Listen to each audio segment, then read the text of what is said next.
Hi, this is Magnus. Thanks for visiting this site.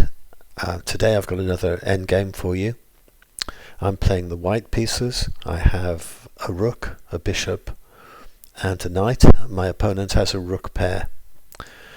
Now, normally I would fancy this kind of a game with the rook pair, but I'm going to give him a tough time trying to get those pieces down onto the first rank.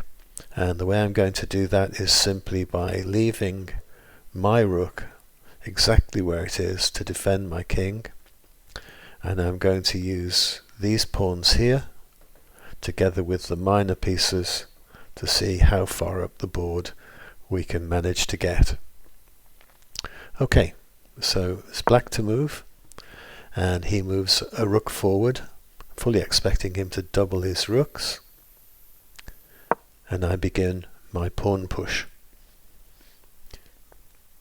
Now he decides to ignore my pawn and double his rook straight away. Gives me an opportunity to take the first pawn. Were I him, I would have taken my pawn in return, and that would have seriously hampered my plan. But he didn't do that. He came down to the first rank. Perhaps he's expecting me to take him, but I didn't. I took the other pawn.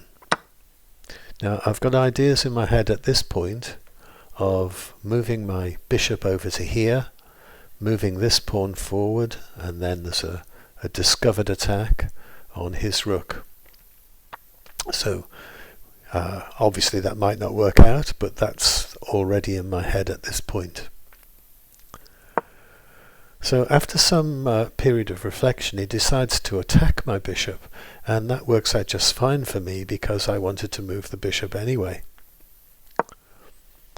So I move the bishop to support my pawn.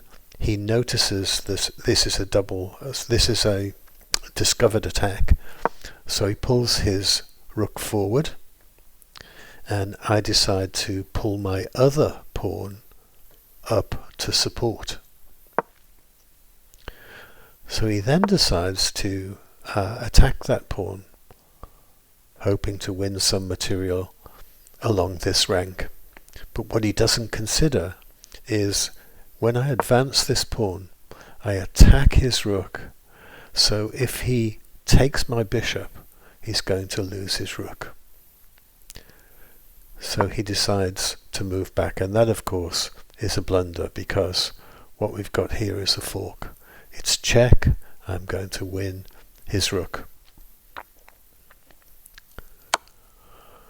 So he has to move.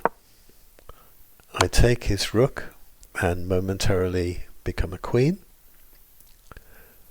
Obviously he takes my queen, but look at the beauty of this. When this pawn advances, we have a discovered attack here from the bishop. He's in check, and he can't move to this square because of the pawn. Isn't that lovely? So he takes my bishop, and I get a queen. Obviously from there it's all plain sailing. He moves away, I give him a check, he moves away again, and I manage to fork his rook with the king, and he resigns. So there you go. Don't underestimate the power of pawns in an endgame. I think that's the lesson for today, and that's it for now. See you next time.